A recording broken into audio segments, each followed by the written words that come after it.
Voice add করার ক্ষেত্রে আমরা সাধারণত যে ভুলগুলো বেশি করে থাকি, আমি নতুন অবস্থায় কিভাবে ভয়েস অ্যাড করতাম আজ আপনাদের সঙ্গে শেয়ার করব।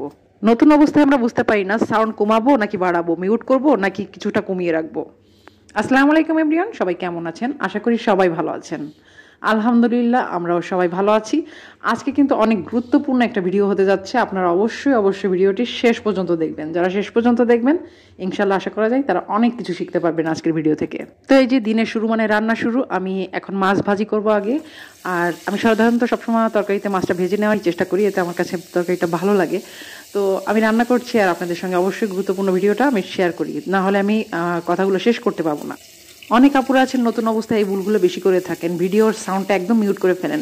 আপনি কি মিউট করা ভিডিও দেখেন কখনো? নিজেকে আগে প্রশ্ন করেন। মিউট করা ভিডিও কিন্তু কেউই দেখতে চায় না, আর মিউট করা ভিডিও কিন্তু আপনি যদি দিতেই থাকেন এতে কিন্তু আপনি মনিটাইজেশনটাও পাবেন না। যে কারণে আপনার কষ্ট করা সেটাই যদি না পান, তাহলে আপনি মিউট করা ভিডিও দিয়ে বা এত ভিডিও দিয়ে লাভ কি? আচ্ছা, তাহলে আসি মূল কথায়। তাহলে আমরা কি করব?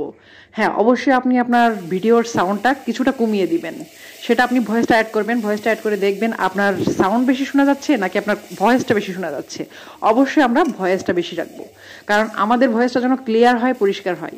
কারণ একটা ভিডিওতে সব থেকে বড় আকর্ষণ কি জানেন? ভয়েসটা অ্যাড করা। ভয়েসটা আপনি যত ক্লিয়ার আর সুন্দর করে বলতে পারবেন, যতটা সুন্দর করে উপস্থাপন করতে পারবেন, ততটা আপনার ভিডিওটা ভাইরাল হওয়ার সম্ভাবনা থাকবে। যাই হোক, সব কিছুর মূল কথা একটাই, যে আপনারা অবশ্যই ভিডিওতে ভয়েস অ্যাড করার আগে আপনাদের ভিডিও সাউন্ডটা অবশ্যই নির্দিষ্ট পরিমাণ কমিয়ে নেবেন, তাহলে আপনাদের ভয়েসটা কিন্তু বেশি শোনা যাবে এবং ক্লিয়ার শোনা যাবে। ঠিক আছে? আচ্ছা, আর নতুন অবস্থায় অনেকে আছেন যাদের কিন্তু ভয়েস অ্যাড করতে অনেক সমস্যা হয়, যে ভেঙে ভেঙে কথা বলবো নাকি একদমে 2-3 মিনিট কথা বলবো। হ্যাঁ, আমি বলবো আপনারা অবশ্যই ভেঙে ভেঙে কথা বলবেন। ভেঙে ভেঙে কথা বললে কি হয় জানেন? আপনার কথার মধ্যে ভুল হওয়ার সম্ভাবনাটা কিন্তু থাকে না।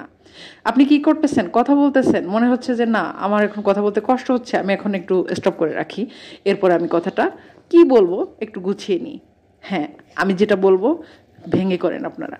ভয়েসটা ভেঙে যদি দেন তাহলে কিন্তু আপনাদের ভয়েসে ভুল হওয়ার সম্ভাবনাটা থাকবে না। আর যারা দম ধরে একভাবে মনে করেন যে 3-4 মিনিট কথা বলতে পারেন, যাদের কথা বলতে বলতে অভ্যস্ত হয়ে গেছেন, আমি বলবো তারা দিতে পারেন, কোনো সমস্যা না। কিন্তু বিশেষ করে নতুনদের উদ্দেশ্যে আমার আজকের ভিডিওটি আমি তো বললাম, যারা নতুন পেজ খুলেছেন কীভাবে ভয়েস সেট করবেন সব কিছু মিলে একটা কনফিউশনে আছেন, আজকের ভিডিওটি কিন্তু আমি তাদের জন্য করেছি। আর আরেকটা কথা নতুন আপুদের বলবো, যে আপনারা প্রথমত কি করেন, পেজ খুলে কিন্তু ভিডিওতে মিউজিক অ্যাড করা শুরু করেন। আপুরা প্লিজ এই ভুলটা করবেন না। আপনারা এখানে কিছু একটা করতে এসেছেন, এই মন মানসিকতা নিয়ে যদি আসেন, আমি বলবো আপনারা প্রথমত এই ভুলটা করবেন না। হ্যাঁ, আপনি হয়তো ভয়েস দিতে আনইজি ফিল করতেছেন, বাসায় প্র্যাকটিস করতে থাকেন, আর তার পাশাপাশি যদি মনে করেন যে আপনি এখনও ভয়েস দিতে রেডি না, তখন আমি বলবো যে আপনি আপনার রান্নার সাউন্ড বলেন বা কাজের যে প্রাকৃতিক যে সাউন্ডটা, সেই সাউন্ডটা রাখেন, ফুল রাখেন। কিন্তু মিউজিক অ্যাড করার কারণে পরবর্তীতে আপনাদের এই ভিডিওগুলো আবার রিমুভ করতে হবে। কি কারণে এত কষ্ট করবেন বলেন? একটা ভিডিও করতে কতই না কষ্ট হয়, তাহলে কেন আমরা শুধু সময়টা নষ্ট করব? তো আশা করছি আমার ভিডিওটি আজকে আপনাদের অনেক উপকার হবে। যদি উপকার হয় সবাইকে শেয়ার করে দেখার সুযোগ করে দিবেন। আল্লাহ হাফেজ, সবাই ভালো থাকবেন।